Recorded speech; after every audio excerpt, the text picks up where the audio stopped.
Amém? Amém.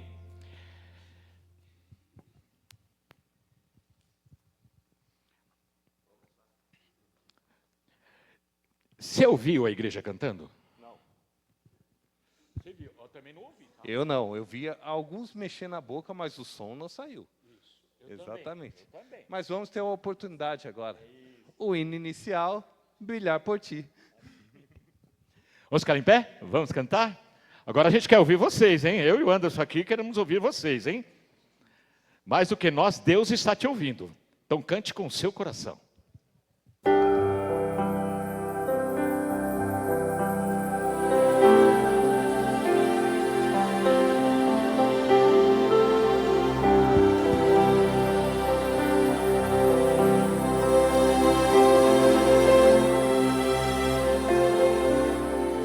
Às vezes parece que ser um cristão não é fácil em meio à escuridão.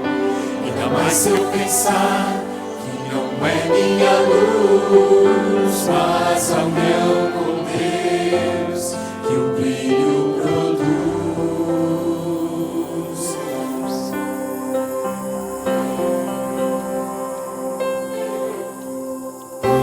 Às vezes parece difícil entender que o cristão é exemplo mesmo sem o querer. E por isso mesmo eu preciso orar para que Deus me ilumine e assim eu possa brilhar. Senhor, eu quero brilhar por Ti. Quando o mundo se apagar, eu quero que através da minha vida alguém possa Te enxergar. Faze com que mesmo sem palavras eu fale do Teu amor. Eu quero brilhar por Ti, brilhar onde quer que for.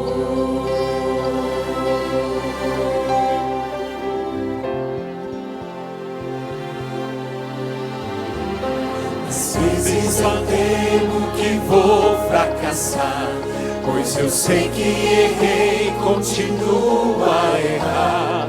Mas a minha luz parece extinguir-se. Meu Deus, me dá força para prosseguir.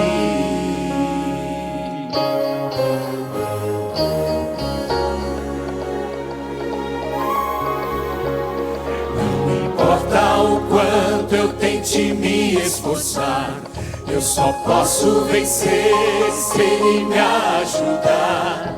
E é quando percebo meu esforço é vão, e o que devo fazer é segurar Sua mão. Senhor, eu quero brilhar por Ti. Quando o mundo se apagar, eu quero que através da minha vida alguém possa Te enxergar. Faze com que mesmo sem palavras eu fale do Teu amor. Eu quero brilhar por Ti, brilhar onde quer que for.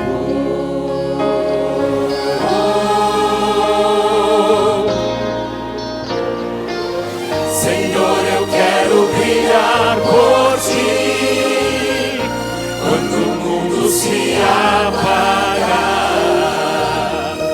eu quero que através da minha vida alguém possa Te enxergar. Faze com que mesmo sem palavras eu fale do Teu amor. Eu quero brilhar por Ti, brilhar onde quer que for. Eu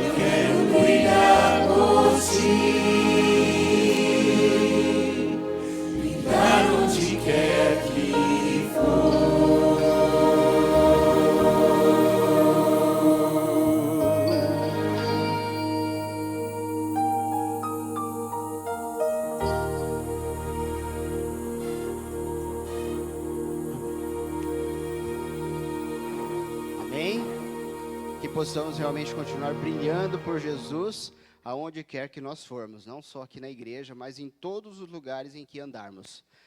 Com esses pensamentos, então, eu convido a todos que estão aqui para nós nos ajoelharmos para orar a Deus.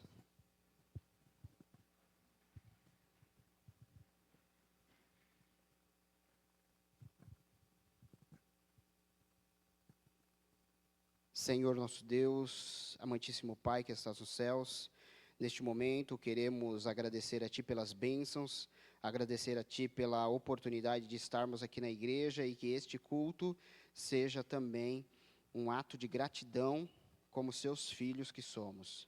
Que o Senhor possa aceitar o nosso louvor, o nosso culto, e que tudo que acontecer aqui seja unicamente para a Tua honra e para a Tua glória. Por isso te rogamos que o Senhor seja com a igreja, derrame sobre nós o poder do Espírito Santo, para que nós possamos ouvir a Tua palavra e também colocar em prática na nossa vida. Que as mensagens dessa noite possam enriquecer a nossa vida espiritual e que nós possamos crescer rumo ao caminho que leva à eternidade. Abençoe também o Renato, que irá falar essa noite, que ele possa ser iluminado pelo Espírito Santo poderosamente para abrir a palavra, e que nós possamos ser abençoados e que o Senhor o abençoe também. Rogamos, continue conosco, em nome de Jesus, nós te pedimos e agradecemos. Amém. Muito bem, queridos, nós estamos aqui no segundo dia da semana de oração do evangelismo das primícias, é o evangelismo do ancianato, né? Então os irmãos vão ver aqui bastante os anciões da nossa igreja e também o ancião Renato, né? Que já foi ancião de algumas igrejas. É ancião lá no Rio Branco também, atualmente? Ancião lá no Rio Branco, né? Na igreja do Rio Branco. E que Deus seja louvado e que nós possamos fazer um voto, né? De estar aqui juntamente com o Renato. Ele já se comprometeu ontem de estar aqui a semana inteira, né? Já fez um voto. A gente vai encerrar no dia 24, né? Dia 24 a gente encerra a semana de evangelismo das primícias. E o voto é que todos nós estejamos aqui a semana toda.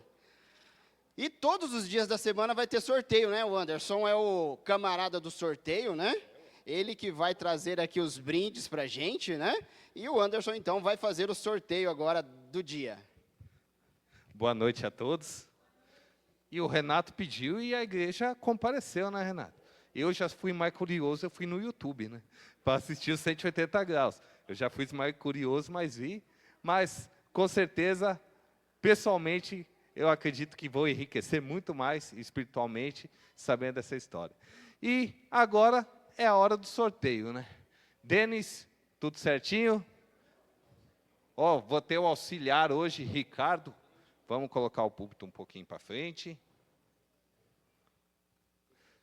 Vamos começar pelos livros, Ricardo. Mordomo Eficaz.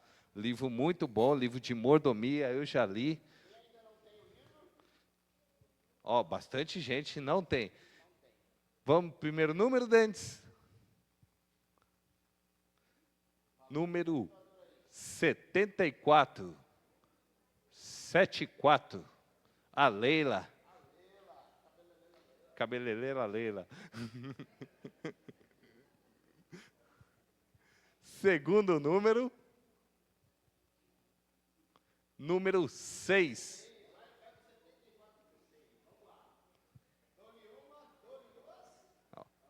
Ó, Dona Socorro, minha sogra. Ó. Você viu? Não vale. E agora, uma mochila Caleb 2024. Já fazendo uma propaganda para o Caleb 2025, hein?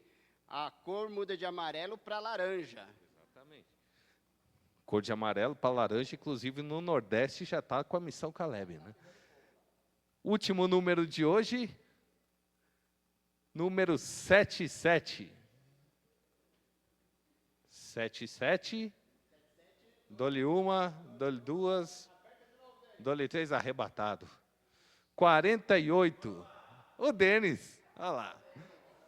Ele sorteou o dele, olha.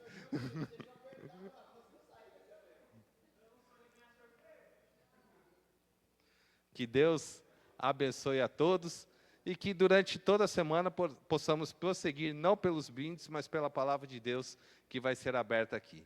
Nesse momento, teremos a mensagem musical, é Dargeli. Acertei. Que Deus abençoe.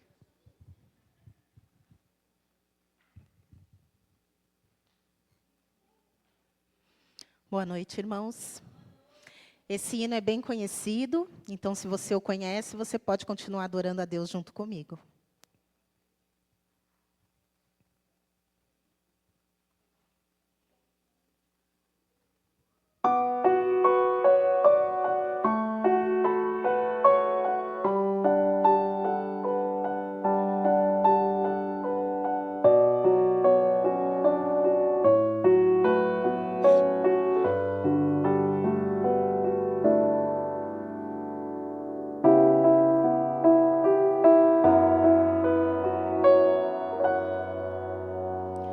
Você que se sente pequeno,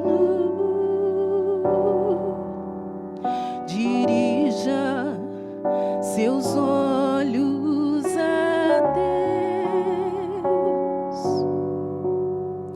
Não deixe que sombras o envolvam. Entregue sua vida a Deus. Deus sabe o que vai dentro da alma. Deus ouve a oração suplicante.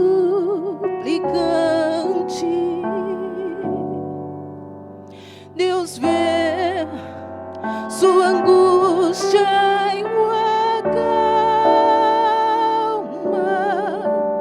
Deus faz de você um gigante. Deus sabe o que vai dentro da alma. Deus ouve a oração suplicante.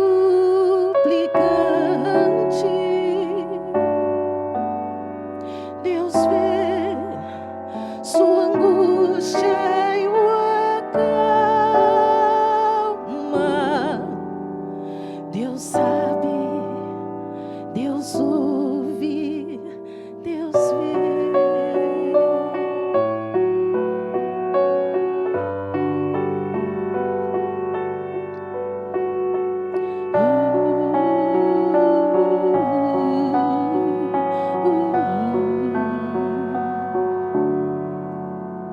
Se a vida levou os castelos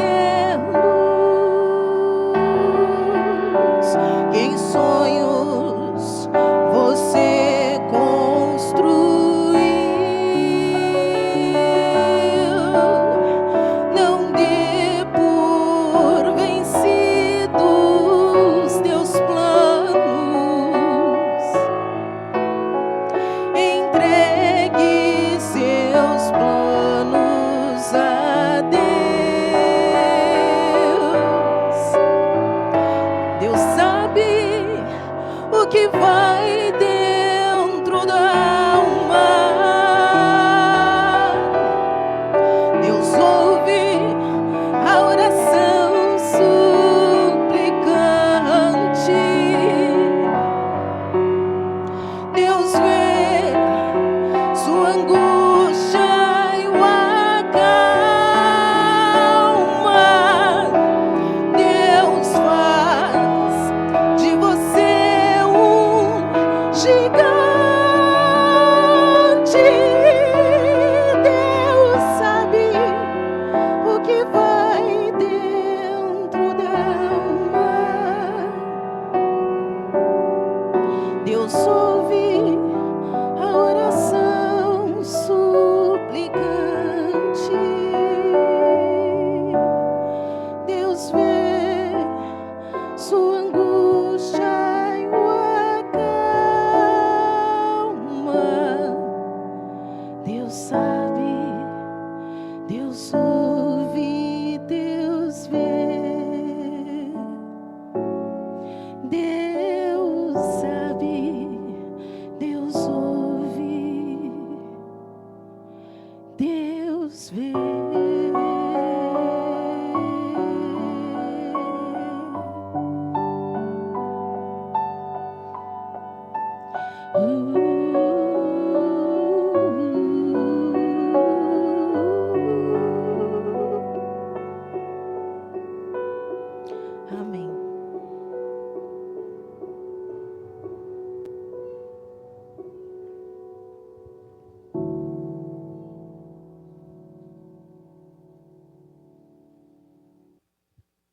boa noite.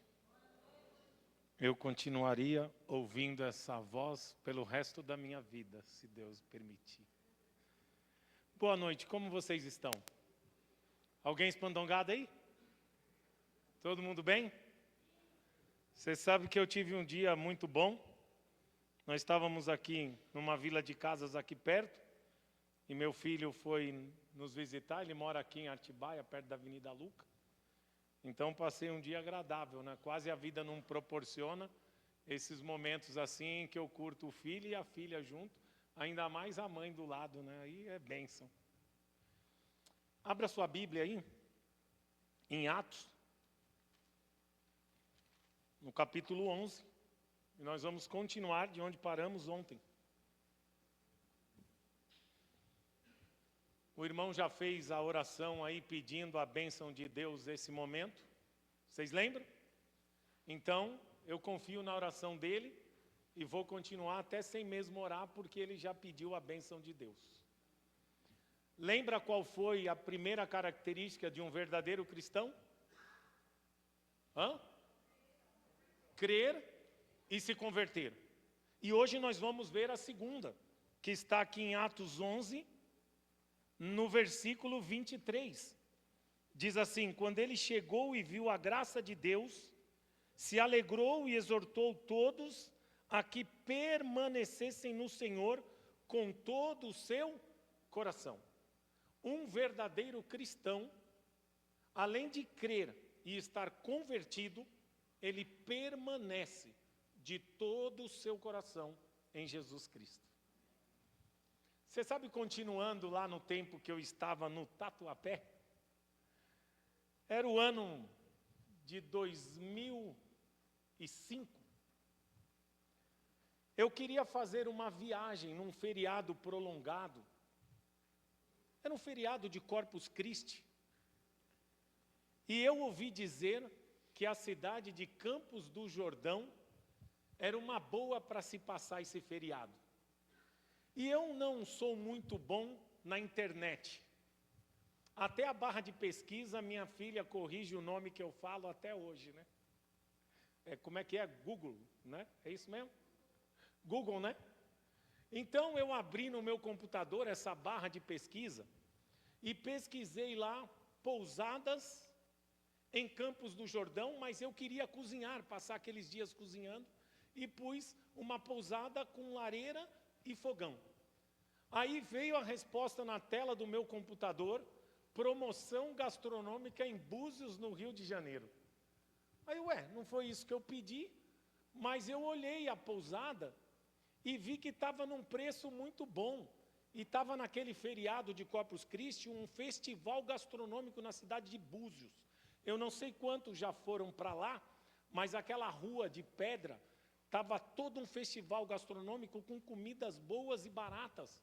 E eu falei, então Búzios é mais chique, né? Então, eu liguei para o hotel e fechei para mim viajar. Só que eu não sei se tem alguém aqui como eu sinto muito calor. E quando eu vou em região praiana, eu não costumo levar terno, né? Mas, vendo assim os comentários sobre a cidade de Búzios, eu falei, a igreja adventista lá deve ser chique, né? Que nem a de Atibaia, né? Então eu vou levar um terno. E peguei o meu melhor terno e pus na mala. Quando cheguei na cidade de Búzios, era uma quarta-feira, era um feriado prolongado, eu entrando na cidade, eu vi a igreja adventista e fiquei feliz, porque eu falei, agora eu já sei onde eu vou vir adorar a Deus no sábado. E eu não tinha GPS naquela época, ou se tinha eu desconhecia.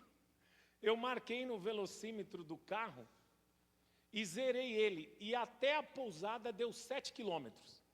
Então eu falei, que legal, curto, quando chegar no sábado eu venho nessa direção. Se eu me perder, eu saio perguntando onde está a igreja adventista aqui, fica fácil. E foram dias assim maravilhosos. Eu fui atrás de sol e encontrei ele lá. Então fui em várias praias, feliz. Na sexta-feira de noite, quando eu tentava dormir cansado do dia, uma voz começou a vir dentro da minha mente, falando, olha, escreve um sermão que você vai pregar amanhã na igreja. Eu falei, deve ser uma bobeira, porque como eu pus o terno, acho que ficou isso na mente, né, de eu ir na igreja, e não queria escrever um sermão. Mas eu tentava dormir e não conseguia.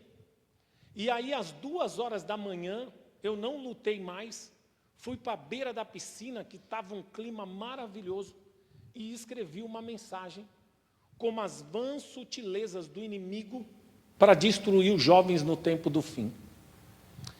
Quando terminei de escrever o sermão, pus no meio da Bíblia, fui para o quarto e dormi o sono dos justos. Acordei que era uma beleza no outro dia.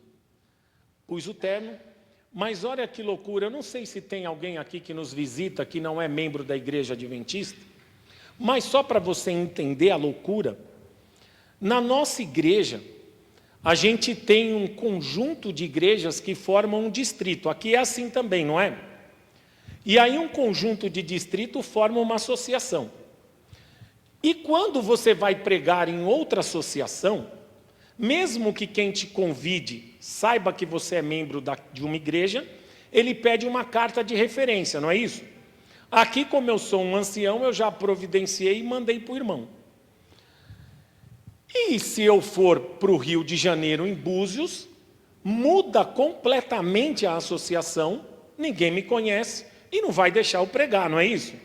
E muito menos porque era um feriado prolongado, ia estar cheio de turista lá a cidade, então ia ter bastante adventista de outro lugar, então um ancião, como é zeloso pelo ministério dele, não vai dar o púlpito para qualquer pessoa. Mas eu pus o meu sermão na Bíblia e fui tomar o café. E o café da manhã lá estava bom. Não sei se vocês gostam, mas eu gosto. E no café da manhã, o rapaz que estava servindo me olhou de terno e gravata naquele sol e falou, olha, você só pode estar louco neste sol aqui de terno e gravata. Ou você é um vendedor bom e tem uma boa reunião por aí, ou você é adventista do 7º dia. Eu falei, eu sou adventista. Ele falou, eu também fui. E eu frequentava a igreja central de Búzios. É uma igreja assim, e descreveu a fachada, e eu falei, eu vi essa igreja, e é para lá que eu vou. Ela fica a 7 quilômetros. Ele falou, não, fica a 2, porque eu ia de bicicleta. Eu falei, não, meu amigo, no carro deu 7. Ele falou, não, fica a 2. Eu falei, olha, o cara não entende muito de medida, porque no carro deu 7, e eu vou seguir pela avenida. E fui. Quando deu 2 quilômetros, um carro cortou o cruzamento com tudo na minha frente, e eu, para não bater nele, joguei para a direita, perdi o controle, meu carro rodou, e quando eu acordei assim por mim, não tinha batido, eu respirei fundo, e quando eu olho para a minha esquerda, a Igreja Central de Búzios. A que eu estava vendo era a filial, e tinha a mesma fachada. Então eu falei, é nessa que eu vou. E eu não sei se você é que nem eu quando chego numa igreja que não conheço ninguém, aqui eu já conhecia, então a gente veio para o primeiro banco, né? Eu já conhecia a família aí, mas lá eu não conhecia ninguém, eu fui para a turma do fundão, né? E sentei lá no fundo. E como eu gosto de chegar cedo, não tinha quase ninguém na igreja, eu ajoelhado lá para orar. Quando eu terminei, sentei, o ancião da igreja sentou do meu lado. E falou, irmão, tudo bem, você é peregrino aqui nessa cidade? Eu falei, sou. Eu falei, eu sei que você é um peregrino. E eu sei que no meio da tua Bíblia tem um sermão. Eu falei, tem. Ele falou, então hoje você prega para a gente. Eu fiquei um pouco assustado e curioso até. E eu perguntei para ele, falei, olha irmão, mas assim, eu sou ancião de igreja, eu creio que você também é daqui. Ele falou, eu sou. A gente tem que ter um cuidado, eu acredito que vai ter vários irmãos aqui, visitantes e tudo mais. Você vai entregar um púlpito para uma pessoa que não conhece? Se vê que o irmão aqui foi corajoso também, né? Porque o Nogueira falou, olha, tem alguém que prega bem, e ele confiou no Nogueira, né? Então, ele falou, olha, eu vou te explicar o que aconteceu. Hoje eu sou um ancião responsável pela programação. E eu convidei o pastor tal. Só que às 2h da manhã, a esposa dele me ligou dizendo que ele passou mal e foi internado. E ela me ligou para que eu me preparasse para pregar. Só que nessa semana eu cometi um pecado terrível contra Deus. E preciso do perdão de Deus e não estou apto para subir no púlpito. E eu orei a Deus e ele em sonho me revelou que ia mandar um cara de São Paulo aqui. Então, eu assumi o púlpito. Por um lado eu fiquei feliz, porque eu aceitei o convite do irmão, estou ali e falei, não vou pagar o almoço, porque com certeza ele vai me convidar para almoçar na casa dele, né? Geralmente é assim que funciona, não é? Mas eu pregando, eu reparei que tinha um jovem chorando desesperadamente, de novo, no meio do povo. E aquilo já estava me incomodando. E eu falei, algum pedido de missão e eu não vou perder. E quando terminei, ele foi se despedir de mim ali na saída. E quando foi todo mundo embora, ele falou, eu posso conversar com você um minuto? Eu falei, pode. Ele falou, olha, eu era membro desta igreja aqui, diretor dos jovens, atuante nessa igreja. Mas um belo dia, não sei porquê, ele falou que ele se desinteressou por orar a Deus. E começou a sair de casa na rotina da vida dele, na pressa, deixando de fazer um culto familiar, uma devoção pessoal. Nem sequer orar ele orava mais. E ele falou com o passar do tempo, foi desanimando aos poucos, que nem a lição da escola sabatina ele estudava mais. E por fim ele deixou de ler a Bíblia. E um dia, uma turma convidou ele para ir para uma balada. Ele foi. E nessa balada, ele bebeu bebida alcoólica pela primeira vez. E disso, ele virou um alcoólatra. E saiu da igreja. E ele falou que naquela semana tinha cometido um pecado terrível contra Deus, que ele estava pensando em tirar também a própria vida. E ele falou para mim, que orou a Deus e falou, eu vou na tua casa. Se você me ama, freia o que eu estou com vontade de fazer. E ele falou, este sermão aqui mexeu com o meu coração. Eu vou voltar para essa igreja. E aconteça o que acontecer, eu vou permanecer em Jesus. Aquele jovem eu nunca mais vi. Mas quando ele falava comigo, eu vi o brilho de quem estava afim de permanecer em Cristo. E permanecer em Cristo não é fácil. Naquela época, sabe, irmãos, que eu parei ontem contando da minha vida para vocês, com certeza, se eu conhecesse a Cristo, as minhas atitudes seriam diferentes, porque eu ia permanecer nele. Mas não foi assim. Quando eu tive lá na beira do centro cirúrgico e desviei de todo mundo, dibrei toda a imprensa, e quando eu abri a sala do centro cirúrgico, alguém que não crê em Deus, alguém que não é convertido e não permanece em Jesus, sabe que eu tive a capacidade de fazer? Nada. Porque eu já vi ela enrolada num lençol. E quando eu descobri o lençol, eu vi que ela estava morta. Ela tinha falecido. E quando eu saí lá na porta para dar entrevistas, a chefe da enfermagem me procurou e falou, olha, você que é a vítima aí? Eu falei, sou eu.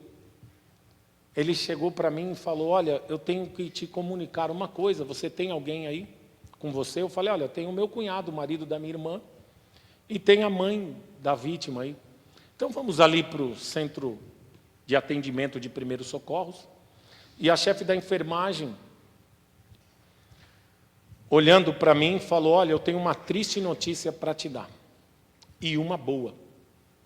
É o seguinte, quando a sua esposa entrou aqui, ela já estava em óbito. Mas a médica, escutando a barriga dela, viu que o bebê que ela estava esperando, porque ela estava grávida, havia sobrevivido. E ela fez uma cesárea de emergência e a criança sobreviveu e está na UTI neonatal. A mãe dela, na mesma hora, se levantou e falou: eu sei que você foi o culpado. Eu gelei. Comecei a passar mal. Minha pressão nunca tinha subido.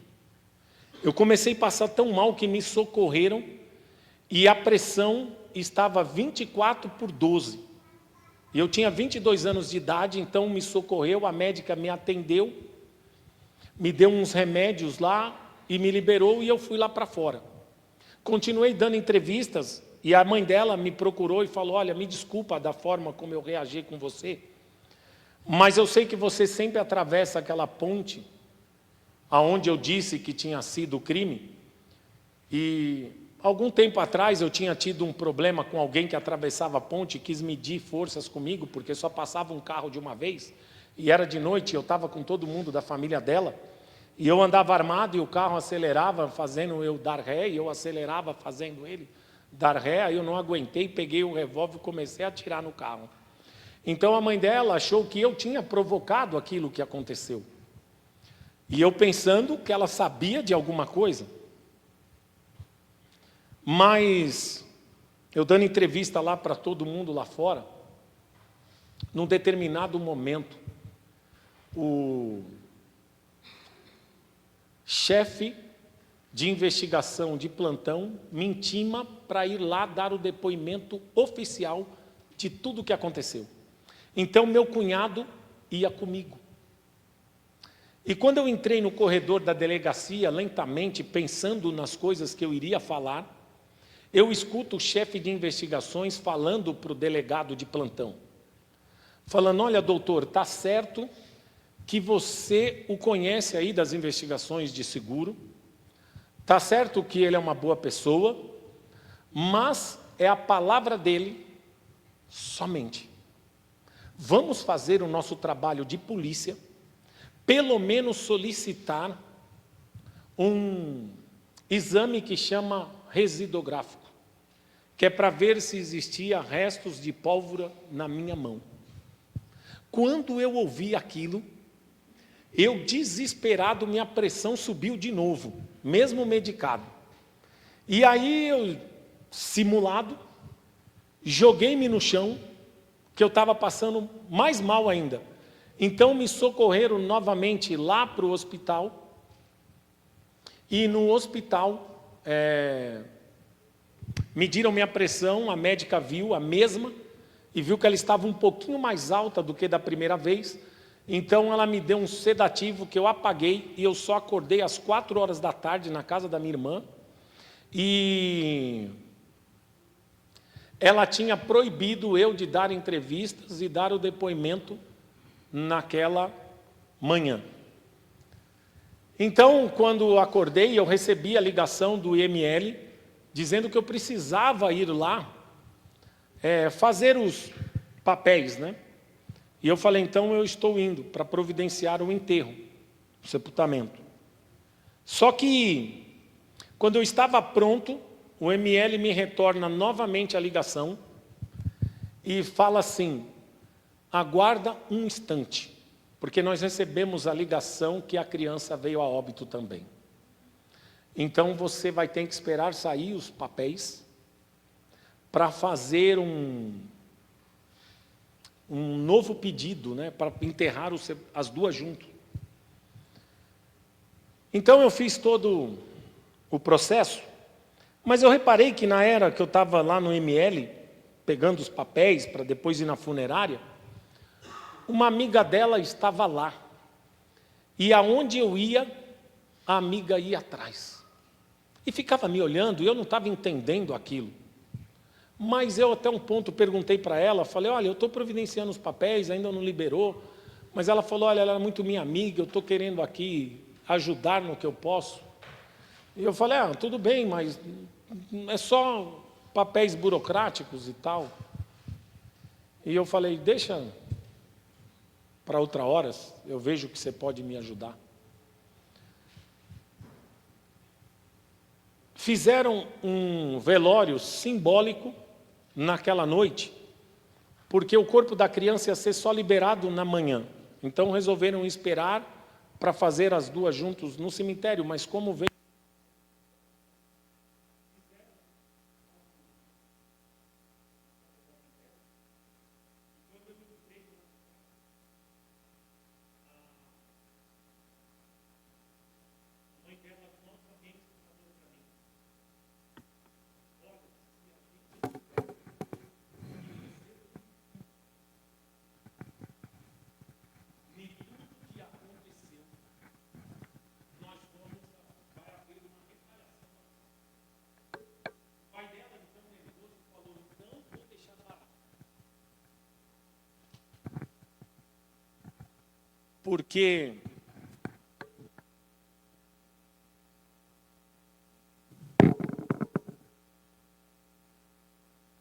Porque eu sei que minha filha pode ser errada com você, o pai falava.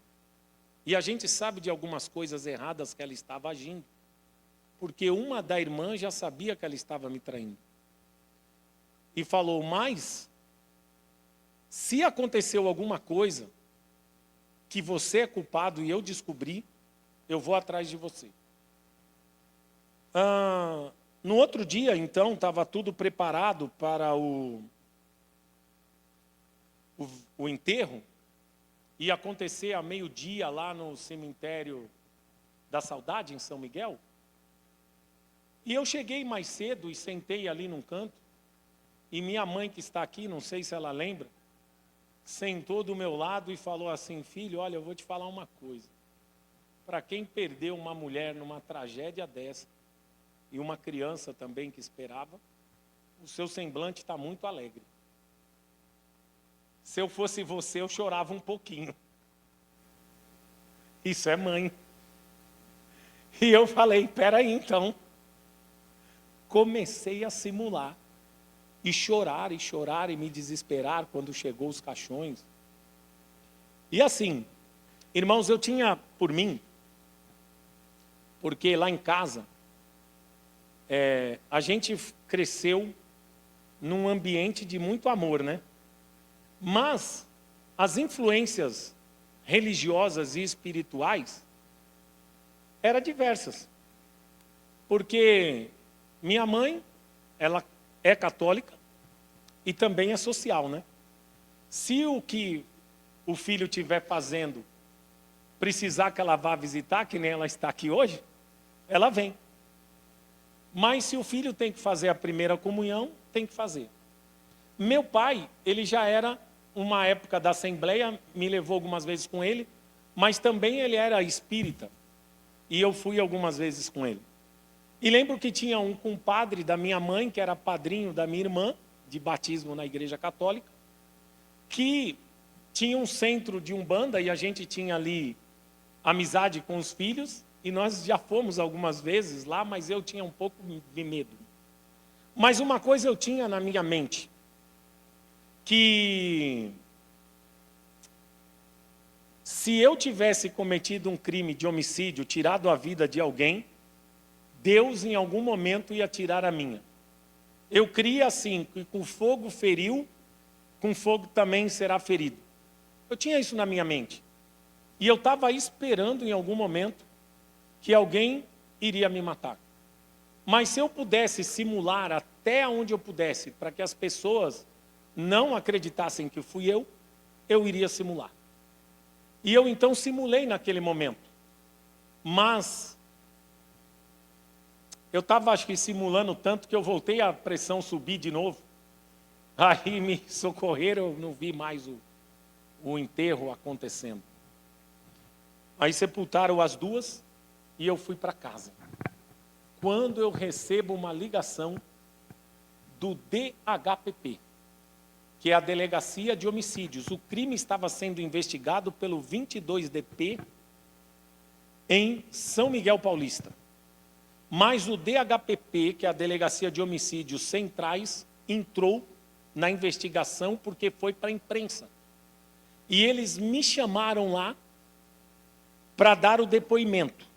E no que eu estava dando um depoimento, estava lá já uma pessoa para fazer o retrato falado, um desenhista. E eu dei o retrato falado daquele alemão com a cicatriz. E foi para o jornal no outro dia. E quando foi para o jornal, aquela ponte da nitroquímica, quem conhece aquela região, ela divide a cidade de São Paulo, que é o Jardim Helena, com o bairro dos Pimentas, em Guarulhos. E eu falei que o crime foi do lado de São Paulo. Mas na delegacia do bairro dos Pimentas, existia um bandido alemão com uma cicatriz no rosto, que as pessoas, ao verem o jornal com a foto dele, acharam que era ele. Então, um investigador do DHPP me ligou e pediu para me encontrar com ele, e eu fui. E ele falou, olha, já caguetaram e denunciaram o preso, o bandido que assaltou você. E nós vamos lá prendê-lo agora, porque já tem uma equipe apaisana disfarçado vigiando a casa dele e ele ainda não saiu. E eu queria que você fosse lá, porque na hora do flagrante, você está junto. Irmãos, eu indo no carro com esse investigador, sabe o que ele falou para mim? Ele falou, olha, você sabe como funcionam esses casos, que você já investigou alguns casos de homicídio aí da seguradora? Se a gente prender o bandido, você vai ter que ir nas audiências e confrontá-lo e ver quem atirou na sua esposa e matou até sua filha. Mas eu posso, na época da prisão, matá-lo para você. Só que eu quero o teu carro, que eu achei ele bonito. E eu pensei comigo, se abordar e matar, encerrou o caso. Aí, teste ou não dele, eu falei, olha, pode matar. Ele falou, estou com esse revólver frio, eu implanto nele. Eu falei, beleza. Então vamos lá. Irmãos, quando chegamos na casa do bandido, já tinha uma equipe apaisana cercando, outras viaturas ali. Sabe o que aconteceu? Quer saber? Amanhã, né? Hoje eu estou feliz que vocês vieram aqui. Mas, irmãos, se eu tivesse recebido a visita de algum irmão adventista, antes de tudo isso, com certeza a minha vida acho que seria outra. Mas ninguém nunca bateu na porta da casa. E quantas casas por aí existem de pessoas que somente estão esperando uma visita nossa? Quantas pessoas? Às vezes, de não batermos na casa, eu hoje frequento a igreja da Vila Rio Branco, é na Avenida São Miguel, em cima do Habib's, para quem conhece. É uma avenida que passa muito ônibus. Então recebemos lá várias visitas que moram ali perto e acabam entrando porque descobrem a igreja, porque assistem a Novo Tempo ou ouviram falar de alguma forma. E vão lá. E eu acabo descobrindo que moram tão perto da igreja, e eu até como diretor missionário e ancião da igreja, e agora no passado entrei no time dos Valentes de Davi, nunca fui bater na casa desse irmão. Como a gente é falho. Mas um cristão que é verdadeiro, ele permanece em Cristo de todo o seu coração. Que ele não perde nenhuma oportunidade de dizer que ele é cristão. Mas quantas vezes nós deixamos de praticar o que devemos praticar? Quantas vezes há momentos que tem que brilhar a nossa luz e mostrar ao mundo realmente que somos cristãos, e nós nos omitimos. Não falamos e nem dizemos ao contrário. Mas era hora, talvez, de você se levantar e fazer a diferença. E quantas vezes, se eu perguntar para vocês, naqueles momentos que vocês tiveram que tomar uma decisão de permanecer em Cristo e vocês foram fiéis e permaneceram e produziram testemunhos que mudaram a vida de vocês até hoje. Quantas situações eu passei por isso. E em cada momento a minha fé é mais fortalecida. Mas às vezes falta mais um pouquinho de relacionamento com Deus. Talvez aquele capítulo da Bíblia que eu ainda não estudei ele na minha casa com fé, é o que falta para mim permanecer em Cristo. Às vezes, talvez, tomar a atitude de reunir a minha família e fazer um culto familiar. Você sabe que eu e minha esposa relaxamos um pouco nisso. E eu falei, mulher, nós estamos esquecendo de fazer o culto. Daqui a pouco, nós vamos até esquecer de se beijar na boca. Aí vai descer o casamento ladeira abaixo. E eu falei para ela, quer viver bem, seja vigilante. Porque pequenas coisas vão nos afastando.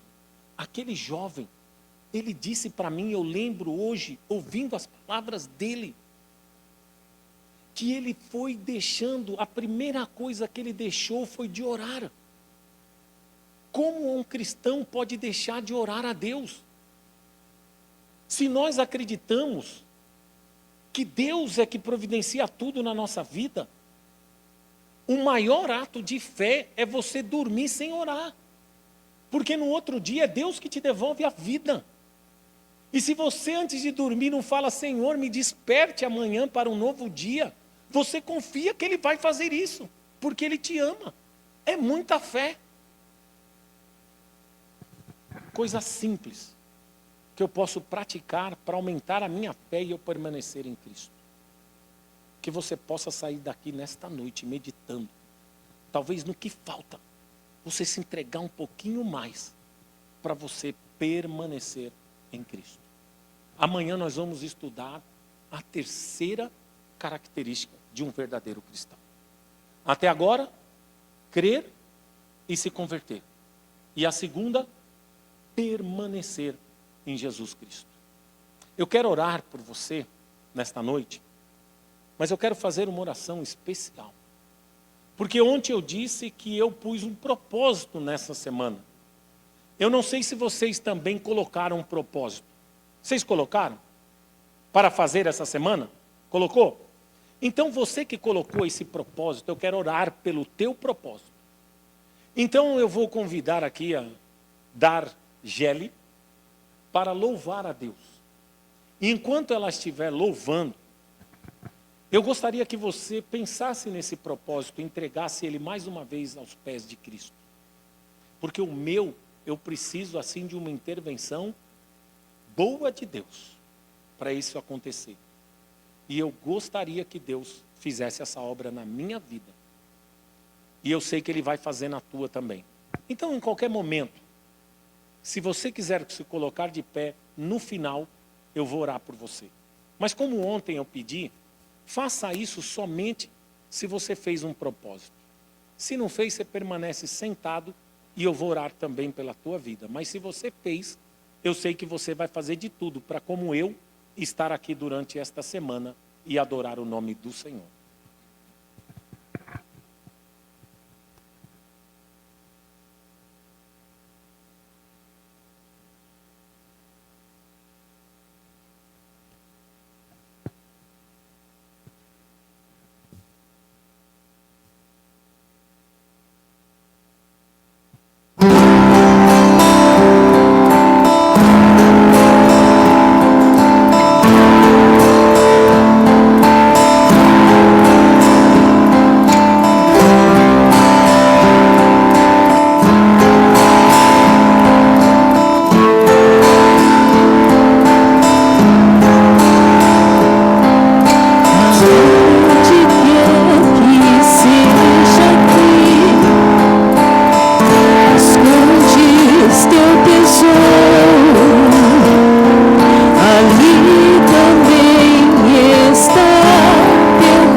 pensas hoje onde vais, ou qual será o caminho, existe um mapa para todos nós.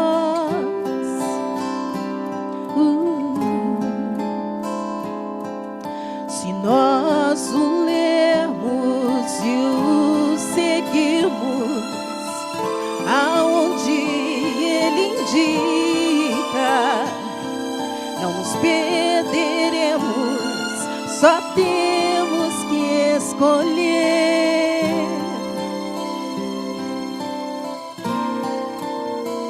Há um tesouro no final da jornada desta vida. Ele é a razão do meu viver.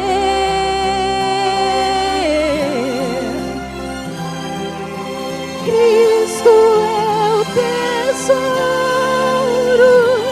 Ele é a razão pela qual eu vivo.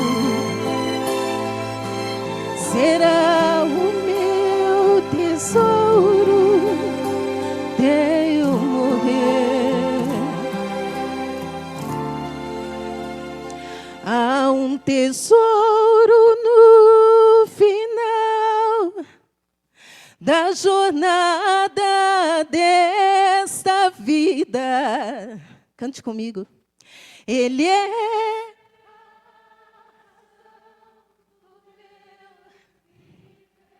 do meu viver. Cristo é o tesouro, Ele é a razão pela qual vivemos. Será o meu tesouro até eu morrer.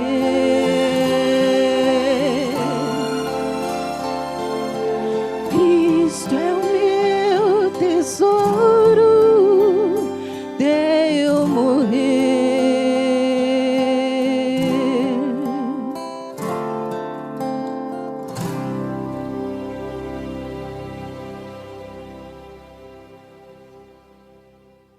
Querido e bondoso Deus, nosso Pai de amor e de misericórdia, nós queremos, Pai, permanecer sempre em Cristo, porque nós sabemos que Ele é o nosso tesouro, que Ele nos ama, Ele nos valoriza demais. Às vezes nem eu mesmo me valorizo dessa forma, mas Cristo me valorizou tanto que Ele morreu na cruz por mim. Que o Senhor possa fazer com que minha mente sempre se lembre disso. Que em qualquer coisa que nós formos fazer em nossa vida, nós possamos lembrar que somos cristãos, que cremos em Cristo, que nos convertemos a Ele e sobre qualquer situação queremos permanecer nele. Dê uma bênção a cada família aqui representada. Abençoa toda a visita que está aqui nesta noite. Que eles possam sentir que aqui é um lugar que se adora ao Senhor. Que o Senhor possa ficar com a liderança dessa igreja. Que nesta semana de oração, essa igreja possa se unir cada vez mais e fazer a sua missão, que é pregar o teu evangelho e salvar vidas. Em nome de Jesus eu oro. Amém. Irmão, e se você esteve feliz aqui nessa noite, de nesse pouco tempo que ficamos aqui, ter estado feliz na companhia de Deus, como um amigo meu sempre diz, olha para esse casal aqui e sorria. Vão em paz, que o Senhor os acompanhe. Amém. Obrigado, Renato. Obrigado a você que veio. Convite para você voltar amanhã, hein? Às 19h45, o tema Cheios de Fé amanhã, hein? E continuando a história do Renatão. Nós vamos sair cantando e não esqueça, você saindo aí à direita tem um lanchinho especial aí te esperando, tá bom? Vamos louvar? Maestro Denis, pode soltar.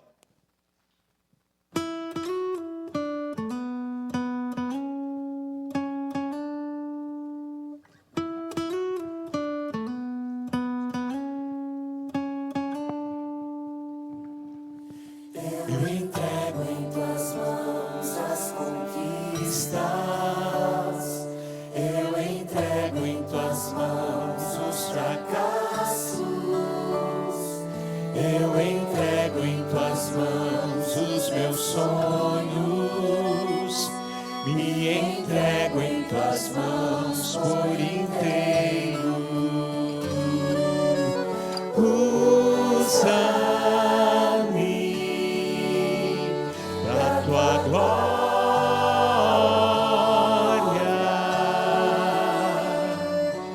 Faz em mim tua obra, pois minha vida é tudo que tenho. Me entrego em tuas mãos por inteiro.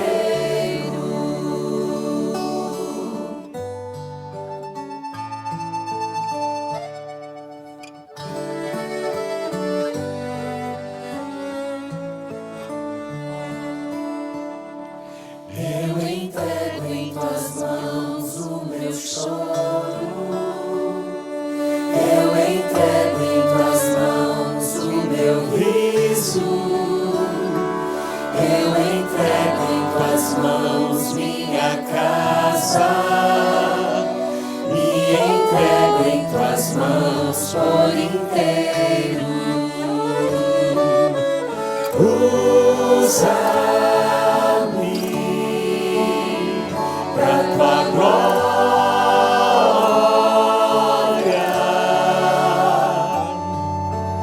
Faz em mim tua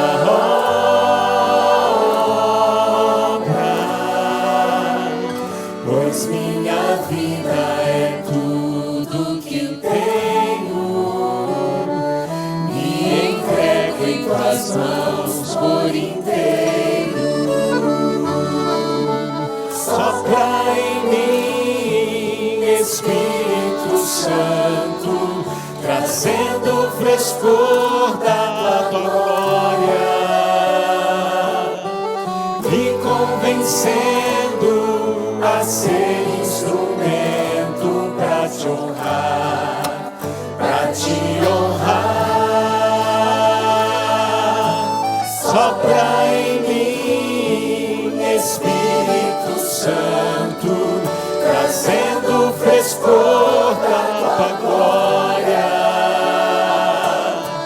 me convencendo a ser